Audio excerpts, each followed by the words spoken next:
देखिए, यह एक प्रकार के निबंध है जो सामान्यतः हिंदी में 6 क्लास से लेकर 12th क्लास तक एवरेज पूछा जाता है। साथ ही यह निबंध बड़े बड़े कॉम्पिटिटिव एग्जाम में भी पूछे जाते हैं, जैसे यूपीएससी बीपीएससी में भी यह निबंध को पूछे जाते हैं। यह जो निबंध है एक प्रकार के सामाजिक जो जीवन है उस पर आधारित है।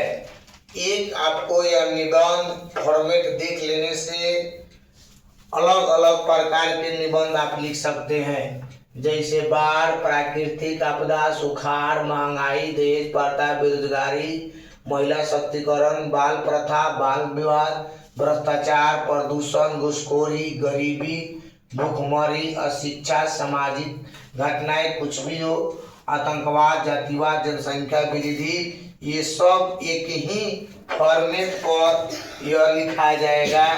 आपको दोबारा निबंध पढ़ने की कोई ज़रूरत नहीं है। लेकिन इसमें देखेंगे कि कैसे लिखा जाता है, कौन कौन से टॉपिक आते हैं, किस पर हम लोग लिखते हैं। एवरेज मिलाया जाए तो 10th क्लास में और 9th क्लास में यह 10-10 नंबर के फिक्स है। हर साल 9वां और 10वां में 10 नंबर के पूछा जाता है। 12th क्लास में और 11th क्लास में यह 8 नंबर के क्वेश्चन पूछा जाता है।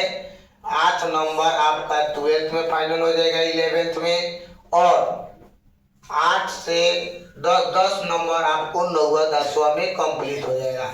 देखिए, आपको लिखना क्या है। सबसे पहले रूपरेखा लिखना है। रूपरेखा में जो भी क्वेश्चन के टॉपिक दिया रहेगा 5 गो 6 गो, उसको रूपरेखा दे के 1 2 3 4 5 मैंने 5 गो 6 गो देता है, उसको आपको खाली रूपरेखा लिख के छोड़ देना है, इस सबको उतार देना है। आइए हम लोग समझेंगे प्रस्तावना और भूमिका के मतलब क्या होता है।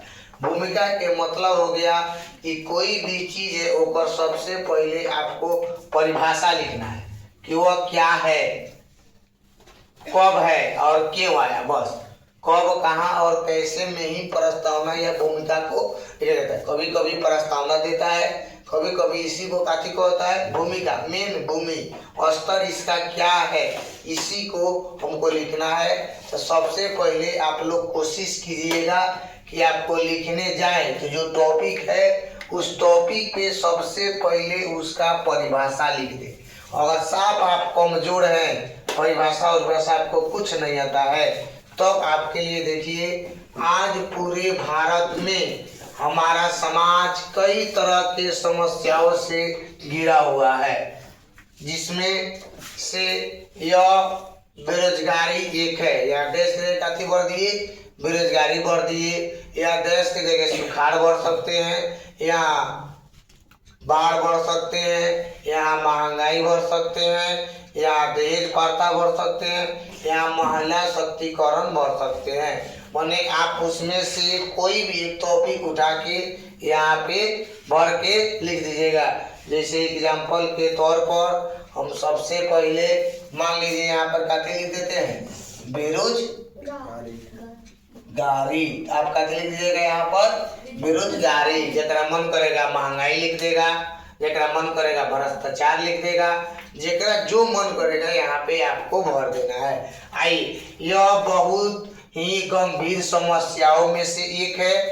यह दिन प्रतिदिन बढ़ती ही जा रही है। जैसे मान लीजिए गरीबी है तो कम होगा जी, वो दिन प्रतिदिन और क्या होगा, बढ़ते जा रहेगा। बेरोजगारी दिन प्रतिदिन और क्या हो जाएगा, बढ़ते जाएगा। चूंकि हर चीज मशीनरी हो गया है, मशीन से उसका उपयोग किया जा रहा है, इसीलिए वह दिन प्रतिदिन क्या हो रहा है, बढ़ते जा रहा है। आइए, यह बेरोजगारी से लोगों में काफी ज्यादा उनके जीवनों पर काफी है खतरा है। इसलिए खतरा है क्योंकि वह काम धंधा नहीं करेंगे तो उनका परिवार नहीं चलेगा।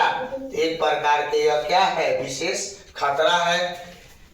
परिभाषा आपको क्या करना है, लिखना है। तो मन करे तो परिभाषा आप ऊपर लिखिए, मन करे तो आप परिभाषा क्या कर दीजिए, नीचे इसमें लिख के छोड़ दीजिए। तो परिभाषा बेरोजगारी के क्या लिखिएगा, वैसा व्यक्ति जो कोई काम धंधा नहीं करता हो, उसके जीवन यापन करने के लिए रुपया या कोई भी वस्तु की काफी ज्यादा दुख तकलीफ होता है, परेशानी होता है, वही काफी कहलाता है, बेरोजगार कहलाता है। बेरोजगार के मतलब हो गया काम धंधा नहीं करना। अपना भाषा में बेरोजगार का लिख सकते हैं आप, बेरोजगार का अर्थ हो गया काम धंधा नहीं करना। बस मान लीजिए आपको महंगाई लिखना है तो आप लिख सकते हैं महंगाई बराबर दिन प्रतिदिन वस्तुओं के काफी होना, मूल्य में वृद्धि होना ही काफी कहलाता है, महंगाई कहलाता है। आइए दहेज प्रथा लिखना है तो आप लिख सकते हैं कोई भी बच्ची है उसके शादी में करने के लिए किसी व्यक्ति या लड़कों के द्वारा पैसा का डिमांड करना ही कथी कहलाता है, दहेज प्रथा कहलाता है। आइए यहाँ पर आपका भूमिका पूर्ण रूप से कथी हो गया, खत्म हो गया। आइए महत्व या बिंदु के अनुसार, यहाँ पे आपको बिंदु दिया रहेगा, उस बिंदु के अनुसार आपको क्या करना है, लिखना है। आइए बेरोजगारी वह समस्या है जो काफी ज्यादा पुराने समयों से हमारे समाज में फैली हुई है। बेरोजगारी एक दिन नहीं आ सकता है, ना एक दिन ये जा सकता है, लेकिन इसमें आप काफी ज्यादा अच्छे से काम धंधा किया जाए तो यह कभी न कभी क्या हो जाएगा, खत्म होने की संभावना है।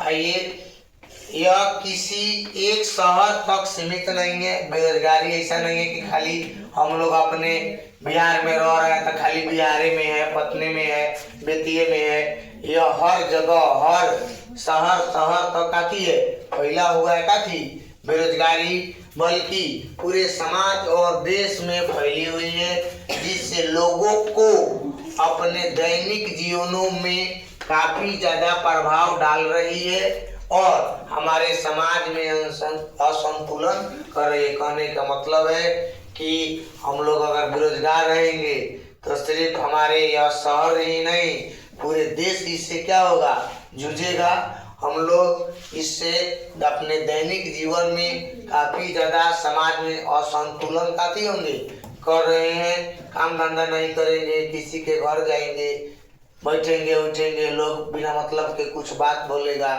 झगड़ा लड़ाई मारपीट होगा। इसीलिए ये सब चीज हम लोग को क्या है, बेरोजगारी में मिलता है। आइए समस्या का कारण क्या है, कैसे यह समस्या हो सकता है, या देखिए लोगों में सबसे ज्यादा गरीबी तथा शिक्षा के अभाव के कारण बेरोजगार की समस्या के कारण सर्वप्रथम बनी हुई है। प्रथम समझिए कह रहा है कि लोगों में सबसे ज्यादा गरीबी तथा शिक्षा के अभाव, लोग नहीं पढ़ेंगे तभी बेरोजगार होंगे, और नहीं तो गरीब गुरबा रहेंगे तब बेरोजगार रहेंगे। यही कारण है सबसे ज्यादा। और पहले के समय में लोगों को सही जानकारी तथा जागरूकता की काफी ज्यादा थी, कमी थी, तथा सही समय पर उन समस्या को ध्यान नहीं देने से काफी ज्यादा फैल रही तथा अन्य कारणों से भी बेरोजगारी की समस्या के कारण बने हुए। समझिए ये जो है पहले के लोग क्या कहता था कि बेरोजगारी, लोग सोचता है कहाँ जाएंगे, दिल्ली बाहर पंजाब पंजाब कमाने, नौकरी चाकरी करने, अपने घरे पर बैठते हैं, खेती बाड़ी करेंगे, पेट वेट बढ़ जाएगा, किसी तरह जीवन यापन हो जाएगा। लेकिन वही रीजन से आप लोग को आज भी इस सब को समस्या के क्या हो रहा है, समाधान हम लोग को अब करना पड़ रहा है। क्योंकि बाप दादा अगर बढ़िया से जमीन वमीन ये सब चीज काम धंधा करके रखे रहते तो आज के जीवन में उतना ज्यादा तकलीफ नहीं होता। ये सब पहले पुराने जमाने के ये सब दिन से आज बेरोजगारी, महंगाई, भ्रष्टाचार ये सब क्या हो रहा है। रोकथाम समाधान, कभी कभी दोनों एक है पॉइंट देखा जाए, लेकिन आ जाता है तो हम लोग क्या कर सकते हैं, लिख सकते हैं। सबसे ज्यादा बेरोजगारी के नुकसान जनता के होता है, एकदम होता है। सबसे ज्यादा बेरोजगारी के नुकसान जनता का होता है और इससे लोगों को आर्थिक तथा सामाजिक जीवनों को क्या होती है, प्रभावित होती है। मानसिक तनाव भी क्या होता है, बढ़ता है। काम धंधा लोग नहीं करेगा तो मन करता है अब किसी को बोल दे, अब कुछ कह दे। एक बेरोजगार आदमी बउआ दुनिया में सबसे बड़ा खराब आदमी है। हर किसी को कुछ ना कुछ काम का करना चाहिए, करना ही चाहिए, जिससे उसका परिवार चल जाए। नहीं तो समाज बहुत गंदा है, काम करवा लेगा, बदनाम करके छोड़ देगा। आप अपने काम पर ध्यान दीजिए, मेहनत कीजिए, धीरे धीरे उसी को क्या कीजिए, बढ़ाने का काम कीजिए। आइए, मानसिक तथा इससे आर्थिक तथा सामाजिक जीवनों को प्रभावित करती है। समाज में लड़ाई झगड़े, अशांति तथा असमानता फैलाने पर दुष्प्रभाव अपने देश पर क्या होगा, पड़ेगा। जब लोग काम धंधा नहीं करेगा तो क्या करेगा जी, झगड़ा करेगा, मारा पाटी करेगा, इधर उधर के बात बतियाएगा। इस पे नेता के सबसे ज्यादा काम हो जाएगा, क्योंकि रैली वैली में हम लोग जैसे आदमी थोड़े जाएगा जी, बेरोजगार लोग जाएंगे वहां पर। आइए, समाधान इसका हम कैसे कर सकते हैं। इस समस्या के समाधान के लिए सरकार को सबसे पहले एक नियम बनाकर सभी को सख्ती से पालन करवाना चाहिए और समाज में सही जानकारी और जागरूकता फैलाने से लोगों की मानसिकता में क्या होंगे, बदलाव होंगे। तभी समाज में बेरोजगारी से हम क्या कर पाएंगे, छुटकारा पाएंगे। तबे हम महंगाई से काती पाएंगे, छुटकारा पाएंगे। तबे हम काती से, बाढ़ से छुटकारा पाएंगे। तबे हम सुखाड़ से छुटकारा पाएंगे। तबे हम प्रदूषण से छुटकारा पाएंगे। ये सब चीज में आप क्या कर सकते हैं, बढ़ सकते हैं, कोई दिक्कत नहीं है। इन सब सहयोग से ही हम लोग को निजात पाएंगे। इसमें सुधार नहीं होने पर इसका प्रभाव भी हमारे अगले पीढ़ी को भी क्या करना पड़ेगा, सहना पड़ेगा, झेलना पड़ेगा।